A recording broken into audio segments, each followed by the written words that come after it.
लोकतंत्र देख रहे हैं आप। मैं हूं आपके साथ नेहा दुबे। ऑपरेशन सिंदूर के बाद अब जिस तरह से भारत और पाकिस्तान के बीच संबंधों में एक नया मोड़ आता हुआ दिखाई दे रहा है। बता दें आपको कि इस ऑपरेशन ने भारत की शून्य सहनशीलता नीति को प्रदर्शित किया और पाकिस्तान को एक कड़ा संदेश दिया है कि वह अपने क्षेत्र से आतंकवाद को समाप्त करे। संघर्ष विराम समझौते ने एक स्पष्ट संदेश दिया है कि भारत आतंकवाद के खिलाफ अपनी लड़ाई में कोई भी समझौता नहीं करेगा।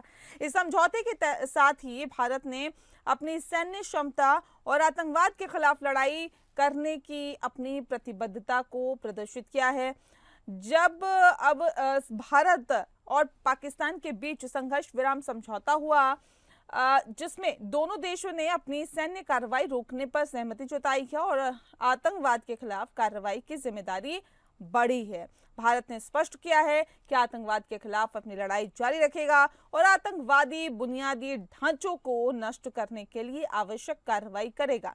भारत ने अपनी सैन्य क्षमता का प्रदर्शन किया और आतंकवाद के खिलाफ कार्रवाई करने की अपनी प्रतिबद्धता को दोहराया है। संघर्ष विराम समझौते के बाद भारत को अपनी सैन्य क्षमता को और मजबूत करने और आतंकवाद के खिलाफ लड़ाई में अपनी रणनीति को और प्रभावी बनाने की आवश्यकता होगी। भारत को अपनी सैन्य क्षमता को और मजबूत करने और आतंकवाद के खिलाफ लड़ाई में अपनी रणनीति को और प्रभावी बनाने की आवश्यकता होगी। इसके अलावा भारत को अपने पड़ोसी देश के साथ बातचीत के माध्यम से शांति स्थापित करने का प्रयास करना चाहिए। क्या ये भी एक सवाल है। ऐसे में आगे की चुनौतियों का सामना करने के लिए भारत को अपनी सैन्य क्षमता और आतंकवाद के खिलाफ लड़ाई में अपनी रणनीति को और मजबूत करने की आवश्यकता होगी। इधर ट्रंप ने अपने दूसरे बयान में कश्मीर के मुद्दे का भी जिक्र किया। ये एक ऐसा विषय है जिसका अंतर्राष्ट्रीयकरण भारत नहीं होने देना चाहता है। ये सवाल भी उठ रहा है कि क्या ट्रंप का स्वयं आगे बढ़कर खुद भारत और पाकिस्तान के बीच संघर्ष रोकने की जानकारी देना, सबसे पहले जानकारी देना और कश्मीर पर टिप्पणी करना, क्या एक तरह से भारत के मामलों में दखल देना या ओवररीच करना है? क्या कश्मीर मसले का अंतर्राष्ट्रीयकरण होगा जो भारत नहीं चाहता और पाक चाहता है? ऑपरेशन सिंदूर के बाद भारत और पाकिस्तान के बीच संबंध में क्या बदलाव आएगा, ये तो समय ही बताएगा। लेकिन इतना तय है कि भारत अब आतंकवाद के खिलाफ अपनी लड़ाई में और ज्यादा आक्रामक हो गया है। साथ ही भारत के साथ कौन होगा, इसके खिलाफ कौन होगा, ये देखना भी दिलचस्प होगा। साथ में अर्थव्यवस्था पर भी सभी की नजर जरूर होगी।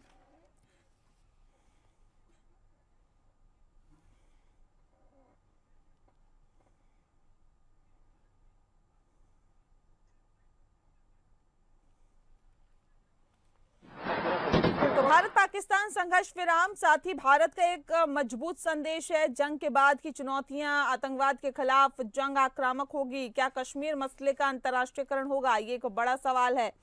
अब ऐसे में इस विषय पर तफसील से चर्चा करेंगे।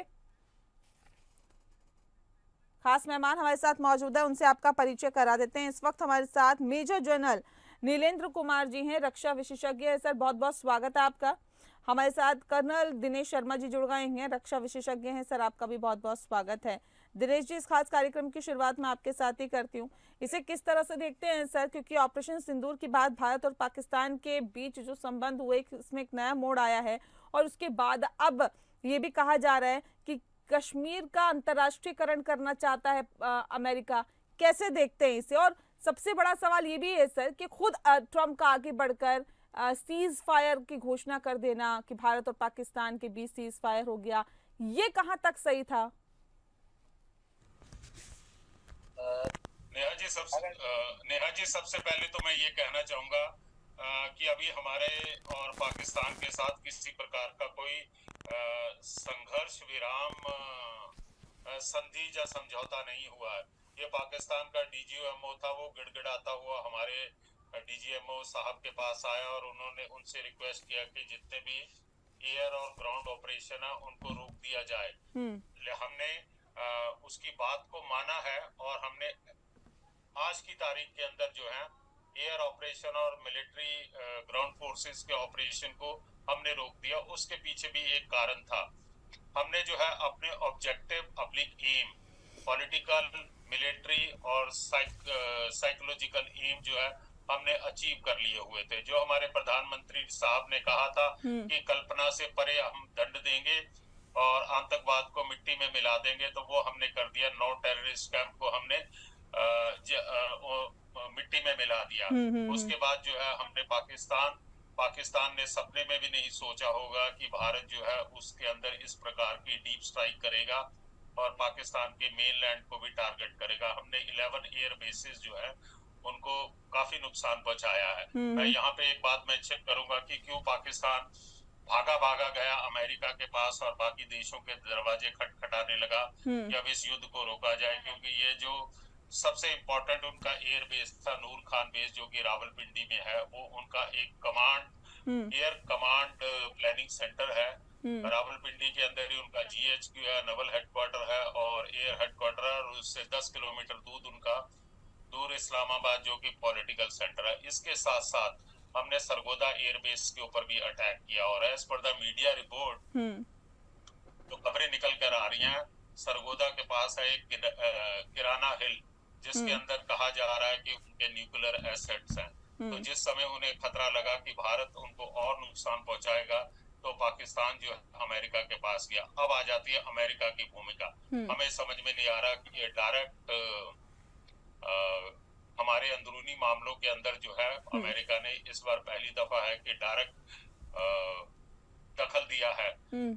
सीज फायर की बात अगर पाकिस्तान की तरफ से आती या भारत की तरफ से आती तो उसको माना जा सकता है, लेकिन डोनाल्ड ट्रंप साहब जो हैं वो अपना एक सोशल हैंडल के ऊपर जो है बड़ी बड़ी बातें लिखते हैं कि ये हमारे प्रयासों से, रात भर के प्रयासों से अमेरिका ने भारत और पाकिस्तान के बीच में सीज फायर कराया। ये एक अमेरिका का एक ऐतिहासिक काम है, इस प्रकार की बात। और उसके बाद उनका मार्क रूबियो का आता उनका जो विदेश मंत्री है।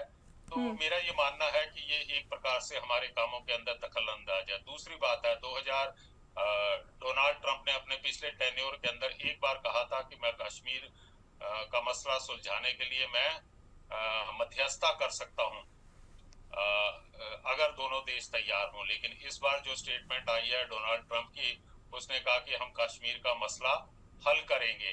तो ये डायरेक्टली बात है कि पाकिस्तान के अंदर तो इस प्रकार की स्टेटमेंटों से बहुत खुशी हो रही हो, लेकिन भारत कदापि अपने हितों की रक्षा करेगा और कभी भी ये नहीं मानेगा कि कश्मीर के मामले में या हमारे किसी मामले में हम तीसरी पार्टी को बीच में इन्वॉल्व करना नहीं चाहते हैं। अमेरिका के ऊपर जो है, मुझे एक इंडिविजुअल नागरिक होने के नाते और जितनी मेरी समझ है, अमेरिका ने कभी भी हमारे साथ किसी प्रकार का कोई दोस्ती जो सिंसियर दोस्त होता है उसने कभी भी परिचय नहीं दी है। बिल्कुल बिल्कुल सही कह रहे हैं सर। मैं रुक कर लेती हूँ मेजर जनरल नीलेंद्र कुमार जी का। सर ये बताएं कि जिस बात का जिक्र अभी दिनेश जी कर रहे थे कि देखिए कभी ऐसा परिचय नहीं दिया अमेरिका ने कि हम उनके ऊपर विश्वास करके चीज़ों को आगे बढ़ा सके या फिर अपना कदम आगे बढ़ा सके। अब ऐसे में सवाल इस बात को लेकर है, एक तरफ आप कह रहे हैं कि देखिए पहले ही घोषणा कर दे रहे हैं कि हमने सीज फायर करा दिया, जबकि जब सेना ने प्रेस कॉन्फ्रेंस की तो अमेरिका का नाम कहीं नहीं आया, कहीं ये नहीं कहा गया कि अमेरिका की वजह से ये मध्यस्थता हुई और उसके बाद ये सीज फायर हुआ। दूसरी बात, एक तरफ आप ये कह रहे हैं कि देखिए चीज़ें बेहतर हो जाएगी, बाकी साथ देने की बात कर रहे हैं, और दूसरी तरफ आप IMF से लोन दिलवा देते हैं पाकिस्तान को। ये तो एक तरफा चीजें नहीं हुई ना, ये तो दोनों तरफ खेलने वाली बात हो गई। नीलेंद्र जी, ये बिल्कुल ठीक है। इसमें आश्चर्य की बात यह है कि यदि डोनाल्ड ट्रंप ने अपने ट्विटर से ये घोषणा की और पूरी दुनिया को बताया कि उन्होंने सीज फायर करवाया है, तो इसके बारे में भारत की चुप्पी उस समझ में नहीं आती है। एक स्वतंत्र देश के रूप में, जबकि हम इस समय विश्व में तीसरी पांचवी आर्थिक स्थिति पर हैं, एक मजबूत देश है, हमारी अपनी मिलिट्री ताकत है, तो उसके बाद ये करना, ये दोनों चीजें एक साथ कोएग्जिस्ट नहीं कर सकती। बात सच में ये है कि अमेरिका के जो रक्षा सचिव थे, उनके जो सेक्रेटरी ऑफ स्टेट थे, और वाइस प्रेसिडेंट, उनके साथ लंबी बातचीत चल रही थी। हम अपने आप अपनी पीठ नहीं थपथपा सकते कि हमने उनका बर्बाद कर दिया है। पहले भी बालाकोट में स्ट्राइक हुई थी और आखिर तक पाकिस्तान लड़ रहा है, और उसको भी जहां मौका मिला उसने हमारे एयर बेसेस पर, मिलिट्री स्टेशन पर अटैक किया है। ये दूसरी बात है कि उसमें उसको कामयाबी नहीं मिली। लेकिन ये समझ के चलिए कि अगर वो 100 बार अटैक करता है और अगर एक बार भी सक्सेसफुल हो जाता है तो हमारे लिए वो मुश्किल की बात होगी। हमने जो भी स्टेप लिए शुरू में कि अपने सब हमने डिप्लोमेटिक जो एम्बेसीज हैं उनमें खबर भेजी, उसके अलावा इंडस वाटर ट्रीटी का हुआ, एयर स्पेस उन्होंने बंद किया, हमने अपना बॉर्डर बंद किया। तो जो भी ये स्टेप लिए, यहाँ से अपने आदमी भेजे, जो जिनको वीजा था वो कैंसिल किया गया। तो जो भी मिलिट्री स्ट्राइक से पहले के कदम थे वो, और उसके बाद मिलिट्री स्ट्राइक, तो जो पाकिस्तान की लीडरशिप है उसको यदि हम निष्पक्षता से देखें तो उनको इसके ऊपर कोई बहुत ज्यादा प्रभाव नहीं पड़ा है। ये कहीं नहीं नजर आया कि वहां आंतरिक विद्रोह होने लगा या प्रदर्शन होने लगा, या वहां की मिलिट्री पर वहां की जनता ये दबाव डाल रही थी कि मत करिए। पहले भी एक बार हमने बालाकोट में स्ट्राइक की थी और ये की। अब इसलिए एक बात तो ये है कि हमको एक माकूल मुल्क होने के नाते अपने आप ये जरा थोड़ा केयरफुल होना चाहिए कि खुद हम ये कहें कि मिट्टी में मिला दिया, बर्बाद कर दिया। अभी तक ऐसा कुछ भी प्रमाण नहीं मिल रहा। सीज फायर के बाद भी गोलाबारी जहां जरूरत थी होती रही है। भारत ने, जो भारत की इस बार रणनीति थी उसमें उन्होंने सरहदी बॉर्डर को क्रॉस नहीं किया। हालांकि आर्मी की तरफ से हेवी आर्टिलरी ने एंगेज किया है, लेकिन जहां तक इन्फेंट्री या आर्मर मैकेनाइज्ड फोर्सेस का सवाल है वो नहीं किया, और नेवी का भी इस्तेमाल नहीं हुआ। नेवी मुस्तैद जरूर रही कराची के पास। तो अभी पहली चीज ये कि क्या हम ये समझें कि पाकिस्तान आगे से ये कार्रवाई नहीं कर, क्योंकि ऐसा कुछ नहीं लगता। क्योंकि ओसामा बिन लादेन को भी जब अमेरिका ने खुद वहां पर स्ट्राइक करके खत्म किया था, उसके बाद भी पाकिस्तान जारी रहा। बलूचिस्तान या दूसरी जगह जो उसके एंगेजमेंट है, उन सब के बावजूद वो ये करता रहा। अच्छा, हाँ, सर एक चीज और बताइए कि ये जो हालात रहे अभी तनावपूर्ण, इसमें क्या चीन का दबाव, मतलब चीन ने जिस तरह से पाकिस्तान के समर्थन में बात कही कि हम आपके साथ हैं, वो दबाव भारत पे पड़ा, या फिर अमेरिका का दबाव भारत में पड़ा कि ये सीज फायर करना पड़ा? पूरी दुनिया में अलग अलग पावर सेंटर हैं, उसमें चीन एक प्रमुख है। यदि अमेरिका है, रशिया है, चीन भी प्रमुख है। तो हम ये तो मान के हमको चलना चाहिए कि अगर हमारे कुछ फ्रेंड्स हैं, हमारी तरफ उनका झुकाव है, तो पाकिस्तान के भी होंगे। तो चीन के पाकिस्तान के साथ काफी दशकों से संबंध रहे हैं। उसी तरह से टर्की का, तो उससे हमें कोई विचलित होने की जरूरत नहीं है। अगर हमारे फ्रेंड्स एंड फोज हैं तो उनके पाकिस्तान के भी फ्रेंडली रिलेशंस होंगे। देखने की चीज ये है कि सऊदी अरेबिया या यूएई जो हैं, ये लोग हमारी तरफ इनका झुकाव रहा, तो वो एक तरह से हमारी कूटनीतिक कामयाबी है। लेकिन जो आपका पहला प्रश्न था कि इससे भारत पाकिस्तान के संबंधों में कोई बहुत खास तब्दीली के लिए मैं आशावादी नहीं हूँ। पाकिस्तान जिस तरह का है वो उसकी नीति उसी तरह रहेगी जब तक कि एक इंफॉर्मेशन वॉरफेयर के हिसाब से भारत पाकिस्तान की जनता को एक अकाउंट नहीं देता कि देखिए आपने अब तक जो नीति अपनाई है आतंकियों को प्रोत्साहन देने की, तो उससे आपको क्या फायदा हुआ है, क्या नुकसान हुआ।